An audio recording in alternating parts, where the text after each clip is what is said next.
இந்த பூமிக்கு தேவைப்படுற ஆக்சிஜனில் 50% வரைக்கும் கடலில் இருக்க ஃபைட்டோ பிளாங்க்டன் மாதிரியான நுண்ணுயிர்கள் தான் உருவாக்குது, அதுவும் ஃபோட்டோசிந்தசிஸ் மூலியமாக. ஆனால் அதே நேரம் கடலோட அடியாடங்களில் சூரிய ஒளியும் கிடையாது, இந்த நுண்ணுயிரிகளும் கிடையாது. இருந்தும் எப்படி உயிரினங்கள் வாழுது? முக்கியமான 2 முறையில் டீப் சி வாட்டருக்கு ஆக்சிஜன் அப்படிங்கிறது கிடைக்கிது.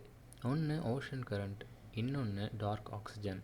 ஆர்டிக் பிரதேசங்களில் ஆக்சிஜன் ரிச் கோல்டு வாட்டர் கடலோட அடிமட்டத்துக்கு போகும். ஏன்னா குளிர்ந்த நீர் சூடான நீரை விட எடை அதிகமாக இருக்கும். இந்த தண்ணீர் ஓஷன் கரண்ட் மூலியமாக எல்லா ஆழ்கடல் பகுதிக்கும் எடுத்து செல்லப்படும். ரெண்டாவது டார்க் ஆக்சிஜன். 600 மில்லியன் வருடங்களாக பல வகையான மெட்டாலிக் கலவைகளால் நேச்சுரலாக ஃபார்ம் ஆன இந்த செடிமெண்ட் தான் பாலிமெட்டாலிக் நோடுல்ஸ். இந்த ஒவ்வொரு பாலிமெட்டாலிக் நோடுல்ஸும் கேல்வனிக் செல் மாதிரி ஆக்ட் ஆகி எலக்ட்ரோலிசிஸ் முறையில் ஆக்சிஜனை உற்பத்தி பண்ணுது. இதை பற்றின ஸ்டடி இன்னுமே ஏர்லி ஸ்டேஜில் தான் இருக்குது. வருங்காலங்களில் இதை பற்றின தெளிவான விளக்கத்தை எதிர்பார்க்கலாம்.